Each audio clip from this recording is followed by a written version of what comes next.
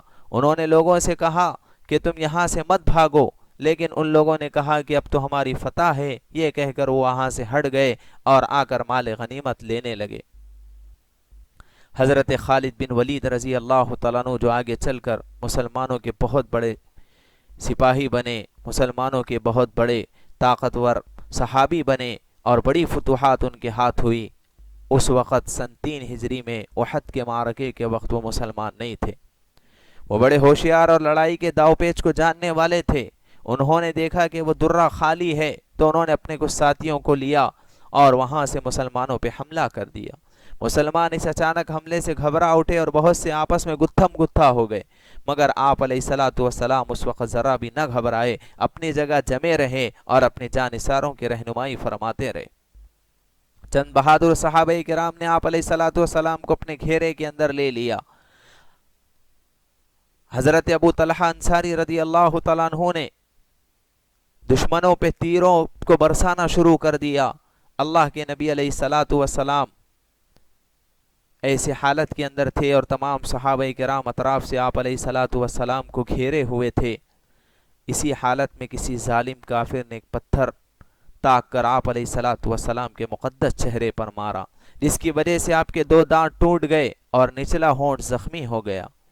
دوسرے ظالم نے آپ کے چہرے پر تلوار کا وار کیا، مگر تلوار خود پر پڑی جو سر کے اوپر پہنا جاتا ہے، جس کی 2 کڑیاں آپ علیہ الصلوۃ والسلام کے رخسار میں گھس گئی۔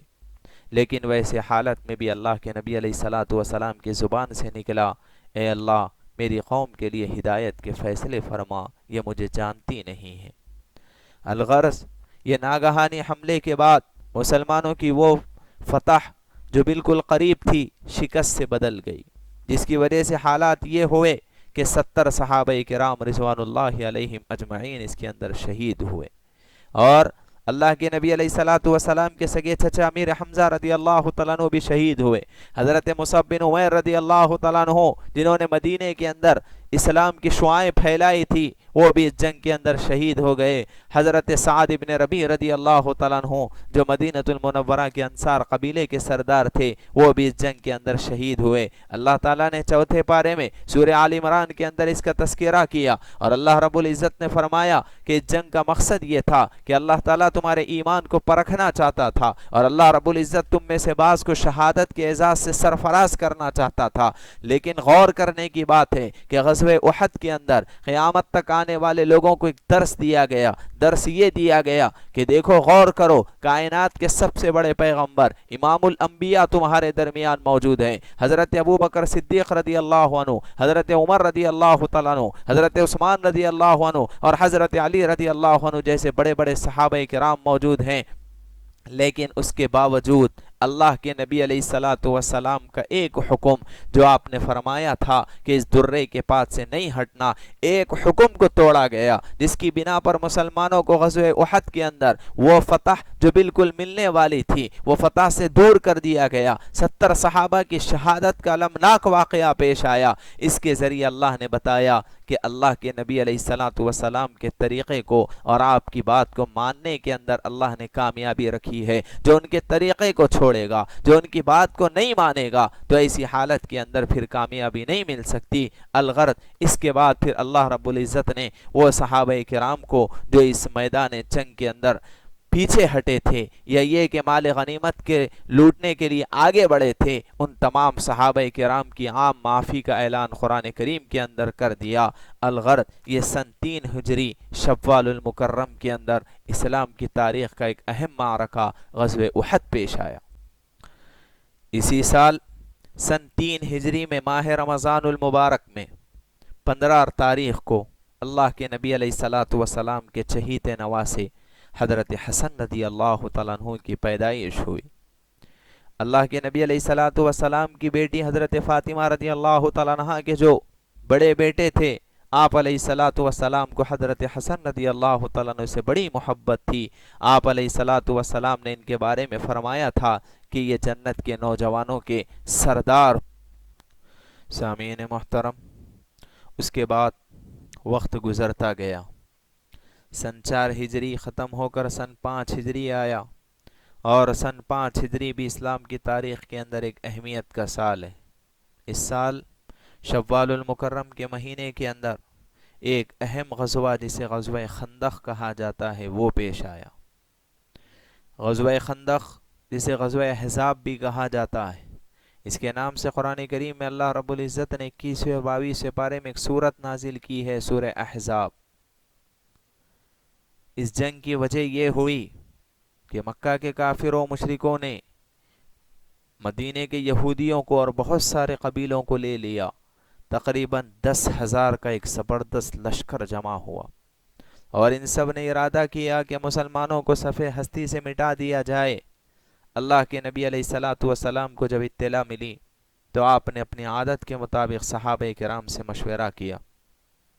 کفار کا لشکر بہت بڑا تھا، کھلے میدان میں ان کا مقابلہ کرنا آسان نہ تھا۔ اللہ کے نبی علیہ الصلاۃ والسلام نے ان سے مشورہ کیا کہ کیسے مقابلہ کیا جائے۔ آپ علیہ السلام کے ایک صحابی حضرت سلمان فارسی رضی اللہ تعالیٰ عنہ، جو ایران کے رہنے والے تھے، ایرانیوں کی لڑائیوں کے طریقوں سے واقف تھے، انہوں نے مشورہ دیا کہ مدینہ کے شمالی حصے میں خندق کھودی جائے اور اسے محفوظ کر لیا جائے۔ اس رائے کو سب نے پسند کیا۔ 3,000 مقدس صحابہ کرام اپنے گھروں سے نکل آئے اور پھاوڑے لے کر کھدائی شروع کر دیے۔ عجیب سما تھا، خالی پیٹوں پر پتھر بندھے ہوئے تھے، ہاتھوں میں پھاوڑے تھے، چہرے ایمان کی روشنی سے جگمگا رہے تھے، اور صحابہ کرام یہ اشعار پڑھ رہے تھے: ہم وہ ہیں جنہوں نے محمد صلی اللہ علیہ وسلم کے ہاتھ میں ہاتھ دے کر وعدہ کیا ہے کہ جب تک ہماری جان میں جان ہے اللہ کے راستے میں قربان ہونے کے لیے ہم تیار ہیں۔ انہی بندوں کے اندر اللہ رب العزت کے سب سے پیارے بندے اور سب سے مقبول بندے اور امام الانبیاء بھی تھے، جو خندق کھودنے میں مشغول تھے، اور ان کے پیٹ کے اوپر 2 پتھر بندھے ہوئے تھے۔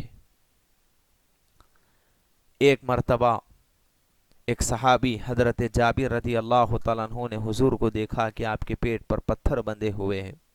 یہ سمجھ گئے کہ آپ نے کئی دنوں سے کھانا نہیں کھایا ہے، بے قرار ہوئے۔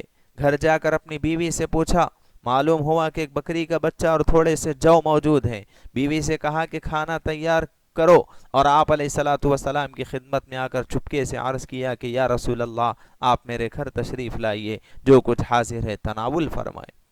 آپ علیہ الصلاۃ والسلام نے منظور فرمایا، اور اپنے ساتھیوں میں بھی اعلان کر دیا کہ حضرت جابر رضی اللہ تعالیٰ عنہ کے ہاں مسلمانوں کی دعوت ہے۔ وہ یہ سن کر حیران ہو گئے کہ ایک بکری کا بچہ اور چند مٹھی بھر جو اور 3,000 کا لشکر، مگر سب کچھ اللہ پر انہوں نے چھوڑ دیا۔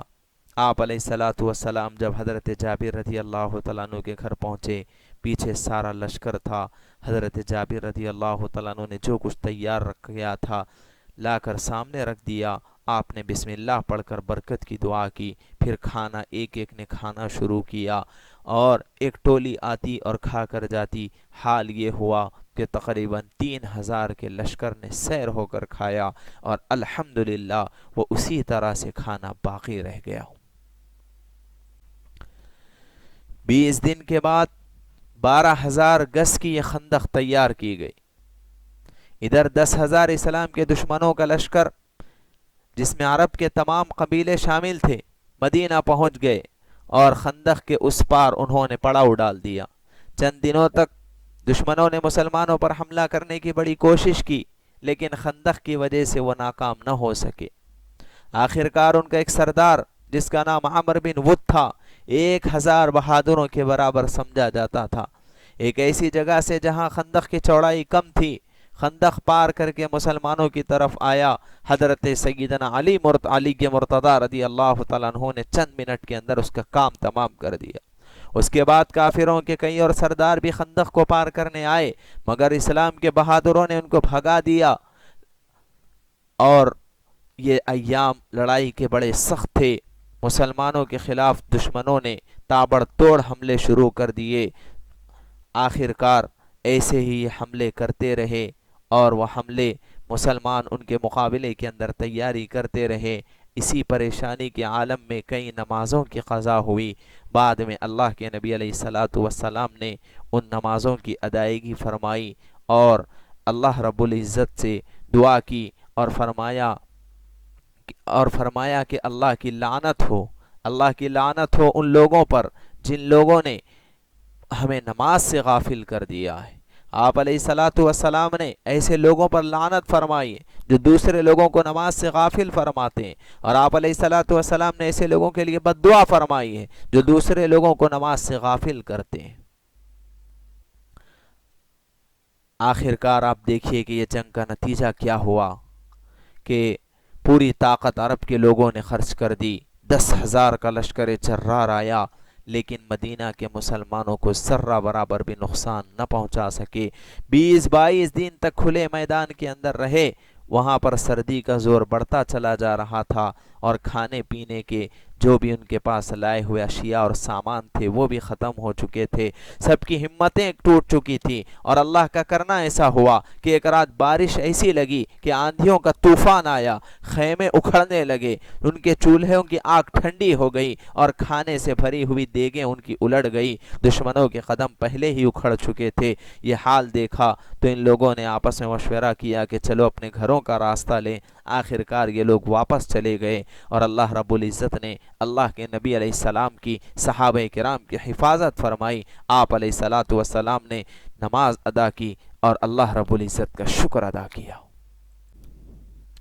سامعین محترم، غزوہ خیبر کے بعد اگلے سال سن 6 ہجری کے اندر اللہ کے نبی علیہ الصلاۃ والسلام نے خواب دیکھا. آپ خواب میں دیکھتے ہیں کہ آپ علیہ الصلاۃ والسلام اپنے ساتھیوں کے ساتھ خانہ کعبہ کا طواف کر رہے ہیں.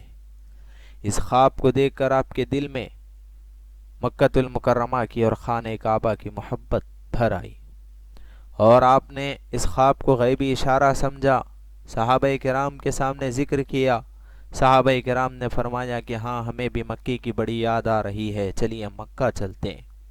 چنانچہ ذی قعدہ سن 6 ہجری میں 1400 مہاجرین اور انصار کو لے کر اللہ کے نبی علیہ الصلاۃ والسلام عمرے کے ارادے سے نکل پڑے.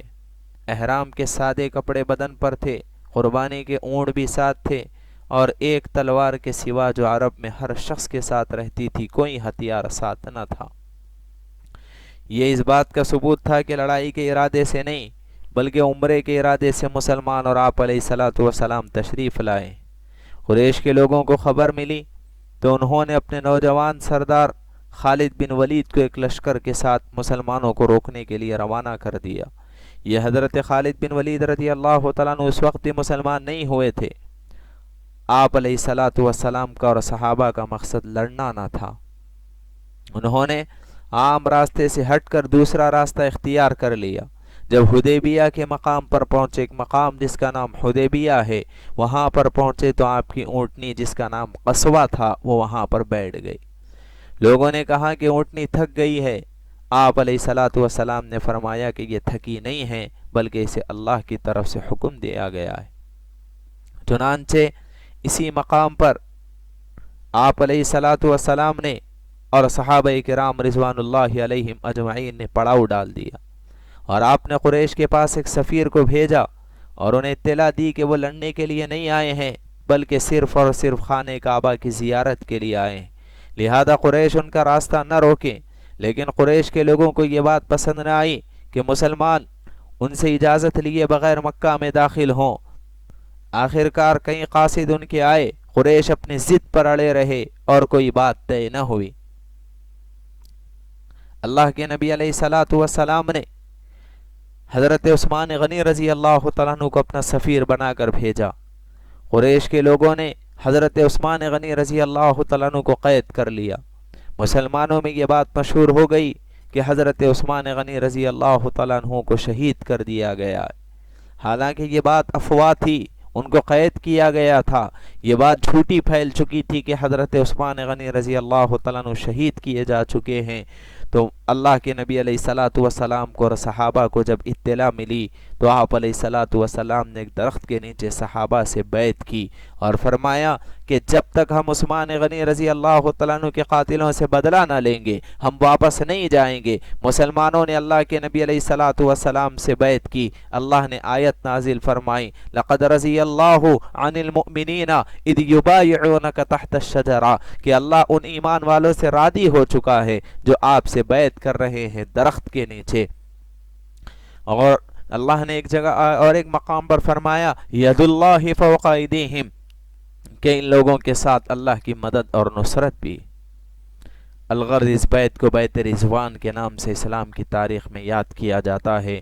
بعد میں پھر پتہ چلا کہ حضرت عثمان غنی رضی اللہ تعالیٰ عنہ شہید نہیں کیے گئے ہیں بلکہ وہ قید کر لیے گئے تھے۔ قریش نے جب دیکھا کہ مسلمانوں کے پاس بڑا جوش اور خروش ہے اور مسلمان اللہ کے نبی علیہ الصلوۃ والسلام کا ساتھ ہر موقع پر دینے کے لیے تیار ہیں، تو ان لوگوں نے آخرکار ایک سردار کو جس کا نام سہیل تھا اسے بھیجا اور چند شرطوں پر مسلمانوں سے صلح کی۔ یہ شرطیں کیا تھیں؟ ساری کی ساری شرطیں کافروں نے اپنی رائے کے حساب سے کر لی، اپنی من مانی شرطیں ان لوگوں نے لگائی، جس میں ایک شرط یہ تھی کہ مسلمان اب اس سال ہم عمرہ نہیں کر سکتے، بغیر عمرے کے واپس چلے جائیں۔ دوسری شرط یہ تھی کہ اگلے سال آئیں اور عمرہ ادا کریں لیکن 3 دن سے زیادہ مکے کے اندر نہ ٹھہریں۔ تیسری شرط یہ تھی کہ مکے والے مدینہ اور مدینے والے جتنے بھی ہیں آزادی کے ساتھ یہاں پر آ جا سکتے ہیں، یعنی کہ اگر کوئی وہاں سے یہاں آنا چاہے، کوئی یہاں سے وہاں جانا چاہے تو اطمینان کے ساتھ آ سکتا ہے۔ اور منمانی شرط ایک ان لوگوں نے یہ لگائی کہ اگر مکے سے کوئی اگر مسلمان مدینہ آنا چاہے گا تو مکہ کے لوگ اسے وہاں پر روک لیں گے، اسے بھجائیں گے نہیں، اور اگر مدینے سے کوئی آئے گا تو مسلمان اسے نہ روکیں گے بلکہ مکہ سے مدینہ آنے والے کو وہاں کے لوگ یہاں پر بھجا دیں۔ یعنی اس منمانی شرط کا خلاصہ یہ تھا کہ ہمارا آدمی، کافروں اور مشرکوں کا کوئی آدمی اگر مسلمانوں کے پاس آئے گا تو مسلمان اسے واپس بھیجا دیں، اور اگر کوئی مسلمان کافروں کے پاس آئے گا تو کفار اور مشرکین اگر چاہیں گے تو اسے نہیں بھیجائیں۔ اور 5ویں شرط یہ طے کی گئی کہ عرب کا کوئی دوسرا قبیلہ اگر تمہارے ساتھ ملنا چاہے تو وہ بھی اس صلح کے اندر اور اس معاہدے کے اندر ہوگا، اور اگر کوئی ہمارے ساتھ ملنا چاہے تو وہ بھی اس معاہدے کے اندر ہوگا، ان پر بھی حملہ کرنے کی اجازت نہیں ہوگی۔ الغرض ان شرائط کے اندر مکہ کے کافروں نے اپنی منمانی شرطیں رکھ لی، مسلمانوں کو اس سال عمرہ کرنے سے بھی روک دیا، اور پھر آئندہ بھی مسلمانوں کو اگر کوئی ہمارا آدمی تمہارے پاس آئے تو اسے واپس کرنے کا حکم دیا۔ سارے صحابہ کرام رضوان اللہ علیہم اجمعین اس صلح سے خوش نہیں تھے، لیکن اللہ کی طرف سے حکم تھا، اللہ کے نبی علیہ الصلوۃ والسلام نے صلح کر لی۔ حضرت ابو بکر صدیق رضی اللہ تعالیٰ عنہ ایک واحد صحابی تھے جو تہ دل سے اللہ کے نبی علیہ الصلوۃ والسلام کی صلح سے خوش تھے۔ مسلمان سمجھ رہے تھے کہ ظاہراً یہ ہمارے خلاف ہے، ہمارے خلاف یہ صلح کی گئی ہے، لیکن اللہ کا حکم تھا۔ یہ جب صلح کی گئی تو پارے 26 کی آیتیں نازل ہوئیں، انا فتحنا لک فتحا مبینا، کہ ہم نے تمہیں کھلم کھلا فتح سے سرفراز کیا۔ چنانچہ یہی صلح حدیبیہ آخرکار اسلام کی فتح کا سبب بنا۔ تاریخ گواہ ہے کہ اس صلح کے اندر مکہ کے کافروں نے منمانی شرطیں لگا کر سمجھا تھا کہ ہم مسلمانوں کو زیر کر دیں گے، ہم مسلمانوں کو پست کر دیں گے، لیکن یہی معاہدہ تھا جس معاہدے کی بنا پر مسلمانوں کو فتح مبین سے سرفراز کیا گیا، کھلم کھلا فتح مسلمانوں کو نصیب ہوئی۔ وجہ کیا بنی؟ وجہ یہ بنی کہ ان لوگوں نے اس کے اندر یہ طے کیا تھا، یہ لکھا تھا کہ اگر کوئی قبیلہ تمہارے ساتھ ملنا چاہے تو ہم بھی اس پر حملہ نہیں کریں گے، اگر کوئی قبیلہ ہمارے ساتھ ملے گا تو تم اس کے اوپر حملہ نہیں کرو گے۔ لیکن ہوا کیا کہ قریش کے اندر 2 قبیلے تھے، ایک قبیلے کا نام بنو خزاعہ تھا، دوسرے قبیلے کا نام بنو بکر تھا۔ بنو بکر کے لوگوں نے قریش کے ساتھ معاہدہ کر لیا، یعنی وہ قریش کے اور مکہ کے لوگوں کے ساتھ شامل ہو گئے۔ قبیلے بنو خزاعہ کے لوگوں نے مسلمانوں کا ساتھ اختیار کر لیا۔ ان دونوں قبیلوں کے درمیان لڑائی چل رہی تھی، ان دونوں کی آپس میں لڑائی ہو گئی، بنو بکر کے لوگوں نے بنو خزاعہ کے آدمیوں پر حملہ کر دیا۔ معاہدے اور صلح کے حساب سے چاہیے تو یہ تھا کہ قریش کے لوگ بنو خزاعہ کا ساتھ دیتے، چونکہ معاہدہ لکھا ہوا تھا، اور ان کا ساتھ دیتے اور ان لوگوں کو، بنو بکر کے لوگوں کو لڑائی کرنے سے منع کرتے، لیکن ان لوگوں نے ساتھ نہیں دیا، اور وہ عہد، وہ صلح جو مسلمانوں کے اور مشرکوں کے درمیان لکھا گیا تھا، اس کو ان لوگوں نے توڑ دیا۔ آپ علیہ الصلاۃ والسلام کے پاس بنو خزاعہ کے لوگ آئے اور انہوں نے کہا کہ یا رسول اللہ صلی اللہ علیہ وسلم، ہم نے صلح کی تھی، ان لوگوں نے صلح کو توڑ دیا ہے اور ہمارے اوپر حملہ کیا ہے۔ مکہ المکرمہ کے اندر معاہدے کو توڑنا کوئی معمولی بات نہیں تھی، وہاں کے لوگ اپنی جان دے سکتے تھے لیکن معاہدے کو توڑ نہیں سکتے تھے۔ آخر کار ان لوگوں نے جب معاہدے کو توڑا تو اب وقت آ گیا تھا، ان لوگوں کو جنہوں نے صلح کر کر اسے توڑا ہے، جنہوں نے معاہدہ لکھ کر اسے ختم کیا ہے، جن لوگوں نے بے سر و سامانی کی حالت میں نکلے ہوئے مسلمانوں کے اوپر ظلم و ستم کیا ہے، اب وقت آ گیا تھا ان لوگوں کے پاس جا کر اسی خانہ کعبہ کو فتح کرنے کا۔ آخر کار وَقُلْ جَاءَ الْحَقُّ وَزَهَقَ الْبَاطِلُ کے تحت کہ حق جب بھی آتا ہے تو باطل مٹتا ہے، سن 10 ہجری کے اندر رمضان المبارک میں 10,000 افراد کے ساتھ اللہ کے نبی علیہ الصلاۃ والسلام فاتح کی حیثیت سے مکہ میں داخل ہوئے۔ یہ وہ مکہ جس مکے کو اللہ کے نبی علیہ الصلاۃ والسلام نے 8 سال پہلے چھوڑا تھا، یہ وہ مکہ جہاں کی سرزمین پر آپ علیہ الصلاۃ والسلام اور صحابہ کرام پہ ظلم و ستم کے پہاڑ توڑے گئے تھے، لیکن آج اسی مکے کے اندر 10,000 لشکر جرار کے ساتھ اللہ کے نبی علیہ الصلاۃ والسلام فاتح بن کر داخل ہوئے۔ کفار اور مشرکین کی نگاہیں نیچے تھی، وہ کمزوری کے عالم میں تھے، وہ مفتوح تھے، اللہ کے نبی علیہ السلام فاتح تھے، صحابہ کی زبانوں پہ الفاظ جاری تھے، آج بدلے کا دن ہے، آج بدلے کا دن ہے۔ آج سارے مسلمانوں کو یاد آ رہا تھا کہ یہ وہی مکہ ہے جہاں پر ہمارے اوپر ظلم و ستم کے پہاڑ توڑے گئے۔ اللہ کے نبی علیہ الصلاۃ والسلام نے مکہ کے لوگوں سے پوچھا، اے لوگوں بتاؤ تمہارے ساتھ کیا سلوک کیا جائے؟ مکہ کے لوگوں نے نرم آواز سے کہا کہ آپ کرم فرمانے والے ہیں، کرم کا معاملہ کیجئے، میں قربان جاؤں رحمت للعالمین صلی اللہ علیہ وسلم کے اوپر کہ آپ علیہ الصلاۃ والسلام نے تمام لوگوں کے لیے عام معافی کا اعلان کر دیا اور کہا میں تم سے وہی کہتا ہوں جو حضرت یوسف علیہ السلام نے اپنے بھائیوں سے کہا تھا، لا تثریب علیکم اليوم، آج کے دن تمہاری کوئی پکڑ نہیں ہے۔ مکہ کے جن لوگوں نے حضور کے راستے میں کانٹے بچھائے، آپ نے ان کے لیے معافی کا اعلان کر دیا۔ جن لوگوں نے نماز پڑھتے وقت آپ علیہ الصلاۃ والسلام کے اوپر گلے کے اندر توق ڈال کر کھینچا، آپ نے انہیں معاف کر دیا۔ وہ حضرت وحشی جنہوں نے اللہ کے نبی علیہ السلام کے چچا امیر حمزہ رضی اللہ تعالیٰ عنہ کا قتل کیا تھا، آپ نے ان کی بھی عام معافی کا اعلان کر دیا۔ آپ نے اپنی بیٹی حضرت زینب رضی اللہ تعالیٰ عنہ پہ حملہ کرنے والوں کو بھی معاف کر دیا۔ آپ علیہ الصلاۃ والسلام کا اعلان عام معافی کا تھا۔ ایسا رحمت بن کر نہ کائنات میں کوئی آیا ہے، نہ قیامت تک کوئی آئے گا۔ عیسائیوں نے، یہودیوں نے اس بات کا اعتراف اپنی کتابوں کے اندر کیا ہے۔ دنیا کے اندر جس سلوک محمد عربی صلی اللہ علیہ وسلم نے مکہ کے لوگوں کے ساتھ کیا ہے، تاریخ کے اندر کبھی ایسی مثال نہیں مل سکتی۔ اللہ کے نبی علیہ السلام نے قیامت تک آنے والے لوگوں کو بتایا کہ دشمنوں کو معاف کر دینا، دشمنوں کے ساتھ رحم کا معاملہ کرنا، یہ ان لوگوں کے دلوں کو نرم کر دیتا ہے۔ چنانچہ آپ کے عام معافی کے اعلان کی وجہ سے بہت سارے لوگ مسلمان ہوئے اور اسلام کا غلبہ ہوا۔ وَقُلْ جَاءَ الْحَقُّ وَزَهَقَ الْبَاطِلُ إِنَّ الْبَاطِلَ كَانَ زَهُوقًا، حق آیا، باطل مٹا، بے شک باطل مٹنے ہی والی چیز ہے۔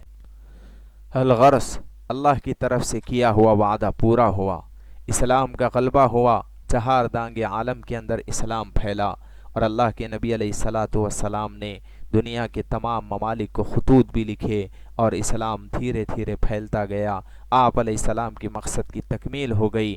سن 9 ہجری کے اندر اللہ کے نبی علیہ الصلاۃ والسلام نے حضرت ابو بکر صدیق رضی اللہ تعالیٰ عنہ کو امیر بنا کر صحابہ کرام کو حج کے لیے روانہ کیا۔ پھر سن 10 ہجری آیا۔ سن 10 ہجری کے اندر آپ علیہ الصلاۃ والسلام نے اپنی زندگی کا آخری حج کیا۔ حج کی فردیت کے بعد یہ پہلا بھی حج تھا اور آخری حج بھی تھا. اسے حجۃ الوداع کے نام سے یاد کیا جاتا ہے. 1,00,000 سے زائد صحابہ کرام اس وقت موجود تھے. غور کرنے کی بات ہے، جب آپ علیہ الصلاۃ والسلام نے فاران کی چوٹی پر ٹھہر کر، صفا کی پہاڑی پر ٹھہر کر لا الہ الا اللہ کا اعلان کیا تھا، آپ کا ساتھ دینے والے صرف 30 افراد تھے. لیکن آج اسلام کو سربلندی ملی، 1,00,000 سے زائد افراد مینا کی وادی میں تھے. آپ نے آخری خطبہ ان کے سامنے دیا. آپ نے ایسا تاریخی خطبہ دیا اور فرمایا کہ دیکھو اتنے بڑے مجمع کے ساتھ ہم پھر آئندہ کبھی جمع نہیں ہو سکتے. اور اس کے بعد پھر فرمایا کہ عورتوں کے ساتھ حسن سلوک کرو، سود کی حرمت کا اعلان کیا. اور اسی موقع پہ آپ نے فرمایا تھا کہ دنیا کے اندر کسی بھی عرب کے رہنے والے کو عرب کے علاوہ پر فضیلت حاصل نہیں ہے، کسی بھی گورے کو کسی کالے پر فضیلت حاصل نہیں ہے، مگر تقوی کی بنا پر. اللہ کا ڈر اور اللہ کا تقوی جس کے پاس زیادہ ہے وہ اللہ کی نظر میں معزز اور مقدس ہے. الغرض سن 10 ہجری کے اندر حجۃ الوداع کا وہ تاریخی واقعہ پیش آیا جس کے اندر اللہ کے نبی علیہ الصلاۃ والسلام نے تمام صحابہ کرام کو بڑی جامع نصیحتیں فرمائی. اس کے بعد اسلام کا مقصد پورا ہو گیا. جب اذا جاء نصر اللہ والفتح ورأیت الناس يدخلون فی دین اللہ افواجا یہ صورت نازل ہوئی، تمام صحابہ کرام بڑے خوش ہو گئے کہ چلو اللہ کے نبی علیہ الصلاۃ والسلام کے لائے ہوئے دین کی مدد اور نصرت کا اعلان اس کے اندر کیا گیا ہے. لیکن حضرت ابو بکر صدیق رضی اللہ تعالیٰ عنہ نے رونا شروع کر دی. صحابہ کرام تعجب میں پڑ گئے اور سوچنے لگے کہ آخر حضرت سیدنا ابو بکر صدیق رضی اللہ تعالیٰ عنہ رو کیوں رہے ہیں. تو فرمایا کہ جب کسی کام کی تکمیل ہو جاتی ہے، کوئی مقصد پورا ہو جاتا ہے، تو پھر اس کے بعد اللہ تعالیٰ اپنے پیغمبر کو بلا لیتے ہیں. اس سورے کے اندر اللہ کے نبی علیہ الصلاۃ والسلام کے دنیا سے پردہ فرمانے کی طرف اشارہ دیا گیا. الغرض آخرکار وہ وقت بھی آیا جو تمام دنیا کے لیے سب سے بڑا افسوسناک اور المناک وقت تھا. ماہ سفر المظفر کے آخر میں آپ علیہ الصلاۃ والسلام جنت البقیع سے تشریف لائے. تشریف لانے کے بعد آپ علیہ الصلاۃ والسلام کے سر میں درد ہوا اور اس کے بعد آپ کو بخار چڑھ گئے. ربیع الاول کے مہینے میں آپ علیہ الصلاۃ والسلام کی تکلیف بڑھتی گئی. آپ مسجد نبوی میں جا کر امامت فرماتے، لیکن آخرکار ایک ایسا وقت بھی آیا کہ صحابہ کرام انتظار میں ہیں لیکن آپ علیہ الصلاۃ والسلام مسجد تشریف نہیں لا سکتے. تو آپ نے فرمایا کہ ابو بکر کو حکم دو کہ وہ لوگوں کو نماز پڑھائیں. چنانچہ اللہ کے نبی علیہ الصلاۃ والسلام کی زندگی میں حضرت ابو بکر صدیق رضی اللہ تعالیٰ عنہ نے تقریباً 17 نمازوں کی امامت فرمائی. آپ علیہ الصلاۃ والسلام کبھی کبھار صحابہ کی مدد سے وہاں پر آ جاتے، اور آخر دن بھی جب آپ نے دنیا سے پردہ فرمایا اس وقت بھی فجر کی نماز کے وقت آپ علیہ الصلاۃ والسلام اور آپ کے حجرے کے درمیان جو پردہ تھا اسے اٹھایا گیا. آپ نے دیکھا کہ اللہ کے نبی علیہ الصلاۃ والسلام کے تربیت یافتہ آپ کے سینچے ہوئے باغ کے صحابہ کرام نماز کی حالت کے اندر ہے. اللہ کی طرف دیکھ کر فرمایا کہ اللہ تو گواہ ہو جا. چنانچہ پیر کا دن ربیع الاول کی 12 تاریخ اللہ کے نبی علیہ الصلاۃ والسلام حضرت عائشہ صدیقہ رضی اللہ تعالیٰ عنہ کے حجرے میں اور آپ رضی اللہ تعالیٰ عنہ کی گود میں تھے. مسواک آپ علیہ الصلاۃ والسلام نے استعمال کیا. اس کے بعد آخری الفاظ اللہم الرفیق الاعلیٰ، اللہم الرفیق الاعلیٰ فرمایا، اور 63 سال کی عمر میں 63 ایئرز کی عمر میں اللہ کے نبی علیہ الصلاۃ والسلام اس دنیا سے رخصت ہوئے اور اللہ رب العزت سے جا ملے اور اس دنیا سے پردہ فرمایا. اور آپ علیہ الصلاۃ والسلام نے ارشاد فرمایا من زار قبری وجبت لہو شفاعتی، کہ جس کسی نے میری قبر کی زیارت کی تو میں اس کے لیے شفاعت کروں گا اور اس کے لیے سفارش کروں گا. آپ دیکھیے کہ آپ علیہ الصلاۃ والسلام کے دنیا سے پردہ فرمانے کا صحابہ کرام کو بڑا غم ہوا. حضرت سیدنا عمر رضی اللہ تعالیٰ عنہ تلوار لے کر کھڑے ہو گئے، کہنے لگے کہ جو بھی کہے گا کہ اب اللہ کے نبی دنیا میں نہیں رہے میں اس کا سر اڑا دوں گا. صحابہ کرام پریشانی کے عالم میں تھے. حضرت سیدنا ابو بکر صدیق رضی اللہ تعالیٰ عنہ نے ایسے مقام پر ان لوگوں کو سنبھالا اور تاریخی خطبہ دے کر فرمایا کہ اللہ کے نبی علیہ الصلوۃ والسلام اللہ کے ایک رسول تھے، وہ دنیا سے پردہ فرما چکے ہیں۔ جو اللہ کی عبادت کرتے ہیں تو اللہ ہمیشہ باقی رہنے والا ہے۔ حضرت ابوبکر صدیق رضی اللہ تعالیٰ عنہ کی اس بات کے بعد، ان کی اس تقریر کے بعد لوگوں کو ایک طرح کا سکون ملا، اور ان لوگوں کو احساس ہوا کہ واقعتاً اللہ کے نبی علیہ الصلوۃ والسلام دنیا سے پردہ فرما چکے ہیں۔ پیر کے دن ربیع الاول کی 12 تاریخ کو سن 11 ہجری میں 63 سال کی عمر میں اللہ کے نبی علیہ الصلوۃ والسلام نے دنیا سے پردہ فرمایا تھا۔ منگل کے دن آپ علیہ الصلوۃ والسلام کو غسل دیا گیا۔ حضرت علی رضی اللہ تعالیٰ عنہ، حضرت فضل بن عباس رضی اللہ عنہما، حضرت عباس رضی اللہ تعالیٰ عنہ اور حضرت اسامہ بن زید رضی اللہ تعالیٰ عنہم یہ غسل کے اندر شریک تھے۔ مہاجرین اور انصار اس شرف میں شریک ہونا چاہتے تھے، لیکن حضرت سیدنا علی رضی اللہ تعالیٰ عنہ نے اندر سے کیواڑ کو بند کر دیا تاکہ اطمینان سے یہ خدمت انجام دی جا سکے۔ آپ علیہ الصلوۃ والسلام کو 3 سفید کپڑوں کے اندر کفن دیا گیا۔ غسل و تکفین کے بعد یہ مسئلہ پیدا ہوا کہ دفن کہاں کیا جائے۔ حضرت سیدنا ابوبکر صدیق رضی اللہ تعالیٰ عنہ نے فرمایا کہ میں نے آپ علیہ الصلوۃ والسلام سے سنا ہے کہ نبی جس جگہ وفات پاتے ہیں دفن بھی وہیں پر ہوتے ہیں۔ چنانچہ جنازہ مبارکہ تیار کر کے حجرہ شریف ہی میں رکھ دیا گیا۔ حضرت عائشہ رضی اللہ عنہا فرماتی ہیں کہ اس میں مصلحت یہ تھی کہ کھلی جگہ دفن کیا جاتا تو اندیشہ تھا کہ لوگ آپ علیہ الصلوۃ والسلام کی قبر مبارک کو بھی سجدہ گاہ بنا لیتے تھے، وہاں پر سجدے کرتے تھے، لیکن آپ علیہ الصلوۃ والسلام کو یہ بات پسند نہ تھی۔ جگہ کی تنگی کی وجہ سے تھوڑے تھوڑے لوگ آتے جاتے اور بغیر کسی امام کے آپ علیہ الصلوۃ والسلام کی بغیر کسی امام کے وہ آتے جاتے اور درود السلام آپ علیہ الصلوۃ والسلام پہ پڑھتے اور چلے جاتے۔ یہ سلسلہ کئی گھنٹوں تک جاری رہا۔ حضرت ابو طلحہ رضی اللہ تعالیٰ عنہ فرماتے ہیں کہ آپ علیہ الصلوۃ والسلام کے لیے بغلی قبر کھودی گئی۔ آدھی رات کے قریب آپ علیہ الصلوۃ والسلام کو آغوش لحد کے سپرد کیا گیا۔ آپ علیہ الصلوۃ والسلام کی یہ سیرت طیبہ ہے جو ہم نے سنی ہے۔ آپ علیہ الصلوۃ والسلام کی سیرت کا حق تو دنیا کے اندر کوئی انسان ادا نہیں کر سکتا۔ بڑے بڑے لوگوں نے اور بڑے بڑے مصنفوں نے بے شمار کتابیں لکھی، لیکن آخر کے اندر یہی کہا لا يمكن الثناء كما كان حقه بعد از خدا بزرگ توئی قصہ مختصر۔ کائنات کے اندر کوئی زبان بھی اللہ کے نبی علیہ السلام کی نہ تعریف کر سکتی ہے نہ آپ کی سیرت بیان کر سکتی ہے۔ بس ہم اتنا کہہ سکتے ہیں کہ اللہ کے بعد کائنات میں سب سے بلند مقام آپ کا ہے۔ اگر ہم بھی اللہ کے نبی علیہ السلام سے سچی محبت کرتے ہیں تو ہمیں چاہیے کہ دنوں رات آپ علیہ الصلوۃ والسلام پہ درود السلام کا نذرانہ بھیجیں، درود السلام کثرت سے پڑھیں۔ میرے آقا علیہ الصلوۃ والسلام نے ارشاد فرمایا کہ اگر تم 1 مرتبہ مجھ پر درود پڑھتے ہو اللہ تمہارے اوپر 10 رحمتیں نازل فرماتا ہے۔ ہم اللہ کے نبی علیہ الصلوۃ والسلام کے طریقے پر چلیں، آپ کی سنتوں پر عمل کریں، کیونکہ میرے آقا نے خود فرمایا من احب سنتی فقط احبنی، جس نے مجھ سے میری سنتوں سے محبت کی اس نے مجھ سے محبت کی۔ ومن احبنی کان معی فی الجنہ، اور جو مجھ سے محبت کرے گا وہ جنت کے اندر ہوگا۔ عشق نبی کا دعویٰ کرنے سے انسان عاشق نہیں ہوتا، عشق نبی کے دعوے کے ساتھ ساتھ اللہ کے نبی علیہ السلام کے طریقے پر عمل کرنے سے، سنتوں کو اپنانے سے انسان عاشق ہوتا ہے۔